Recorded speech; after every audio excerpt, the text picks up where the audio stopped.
Hello friends.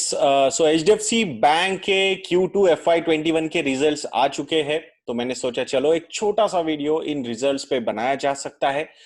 तो उसके हिसाब से I will share a screen with you जहां पे एचडीएफसी बैंक ने हाइलाइट्स बताए अपने रिजल्ट्स के। तो वो सारी चीजें डिस्कस करते हैं एक बार। So I hope you are able to see the screen. तो यहाँ पे Q2 FY 2020-21 के रिजल्ट्स आ चुके हैं जिसमें नेट इंटरेस्ट इनकम जो होता है किसी भी बैंक का, ये कोर बैंकिंग इनकम होता है, ये कोर बिजनेस इनकम है किसी भी बैंक का। मतलब बैंक का इनकम कहां से आता है भाई? अल्टीमेटली बैंक डिपॉजिट्स लेते हैं और लेंड करते हैं। तो लेंड करके जो इंटरेस्ट आता है तो वो मेजर उनका इनकम होता है, इनकम होता है। बट ऑब्वियसली अगर एफडीज वगैरह लिए तो उस पे एक्सपेंसेस भी होंगे, एफडी के इंटरेस्ट देने पड़ेंगे, सेविंग अकाउंट के इंटरेस्ट देने पड़ेंगे, या फिर सर्टिफिकेट ऑफ डिपॉजिट्स के इंटरेस्ट देने पड़ेंगे। तो वो सारी चीजें माइनस करके नेट नेट बैंक के हाथ में जो इंटरेस्ट इनकम आता है जिसे कहा जाता है नेट इंटरेस्ट इनकम। तो यहाँ पे ईयर ऑन ईयर ये particular income has grown bye 16.7%। सो दो मतलब बहुत बार हमने ये जो नंबर्स है मोर देन 20% के देखे, but in these challenging times also I think net interest income is growing by 16.7%. It's a commendable job the bank is doing. Operating profit अगर आप देखोगे तो ये भी 18.1% से ग्रो होता हुआ नजर आ रहा है, from 11,698 crore rupees to 13,813 crore rupees. तो यहाँ पे भी 18.1% की ग्रोथ नजर आ रही है। नेट प्रॉफिट का जो ग्रोथ है फ्रॉम 6,345 करोड़ रुपीज से ये बढ़ के 7,513 करोड़ रुपीज पे आया है। सो 18.4% का नेट प्रॉफिट का ग्रोथ भी हमें यहाँ पे नजर आता है। तो ये भी नंबर हमने most of the times more than 20% के देखे, but these are challenging times, तो I think we should accept that. Total deposits have grown from 10.21 lakh crore rupees, 10.21 lakh crore rupees to 12.29 lakh crore rupees. So 20.3% का growth यहाँ पे total deposits में नजर आ रहा है। This particular thing shows कि भाई जो कंजर्वेटिव अप्रोच है इन्वेस्टर्स का या डिपॉजिटर्स का वो और ज्यादा बढ़ता हुआ नजर आ रहा है।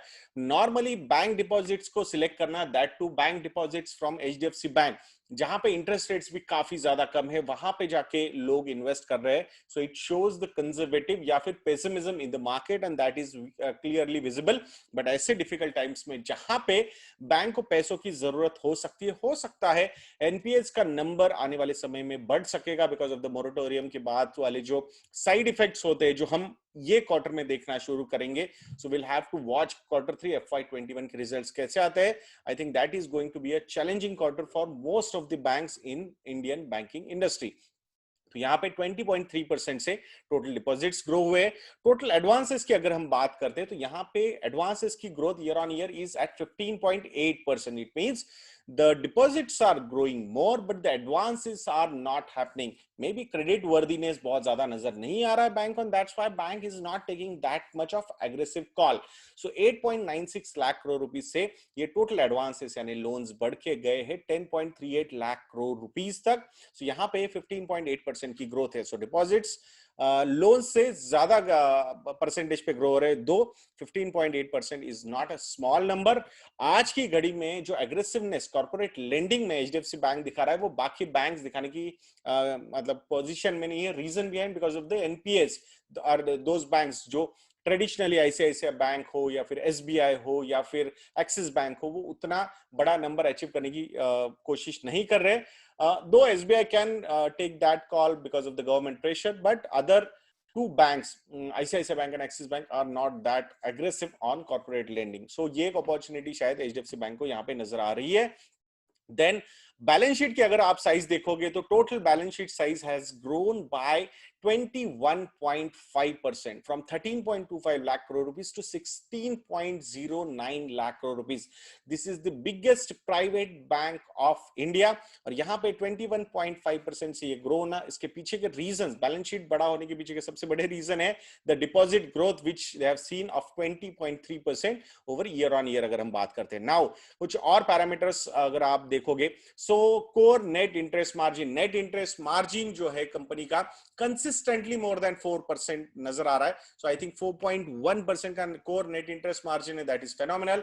Capital adequacy ratio is at 19.1%. This shows the conservative approach also with the aggressiveness in corporate lending, but still the capital adequacy is maintained at 19.1%. मतलब अगर कोई बहुत खराब टाइम आता है बैंक के पास तो वॉर चेस्ट काफी अच्छी तरीके से रेडी है compare to other PSU banks और other private banks. I think जो कोटक महिंद्रा बैंक है बड़ी बैंक्स में, वही इससे ज्यादा का कैपिटल एडिक्वेसी रेशियो यहाँ पे नजर आता है. आई एम नॉट सेइंग कि बाकी प्राइवेट बैंक के पास इनसे ज्यादा है ही नहीं. There might be some banks, but I think looking at the balance sheet size, 19.1% का capital adequacy ratio is phenomenal. Now, the gross NPA number, if we look at 1.08%. So 1.08% का gross NPA number है इस bank का, और net NPA तो I think 0.37 something percent का है. I think that is also very good looking at the scenario, though I'm not saying कि यही number वो continue रह सकता है. हो सकता है यहाँ पे कुछ percentage टर्म्स में बढ़ सकता है, सिंगल डिजिट में ये ग्रॉस एनपीए का number because of the moratorium. We do not know. So let us all see कि क्या क्या चीजें होती है आगे. कासा का प्रोपोर्शन अगर आप देखोगे तो सस्ता वाला डिपॉजिट जो है बैंक के पास वो 42% का है. That is quite phenomenal. Total branches as of Q2 FY21 are 5430 total branches है इस बैंक के पास. अगर लोन मिक्स की बात करेंगे तो wholesale loans are 52% and retail loans are 48%. Normally HDFC bank एक रिटेल ओरिएंटेड बैंक माना जाता है, बट यहाँ पे I think corporate loans, domestic loans में अगर हम बात करते हैं तो आई थिंक वो परसेंटेज बढ़ता हुआ नजर आ रहा है. It's a conscious call the bank is taking. जो कॉर्पोरेट लेंडिंग में उनको अपॉर्चुनिटीज नजर आ रहे हैं, I think they are grabbing those opportunities with both the hands. So let us all see how the things play out in coming quarters. Branch का mix अगर आप देखोगे तो मेट्रो एंड अर्बन एरियाज में 50% branches and semi urban and rural areas में 50% branches है.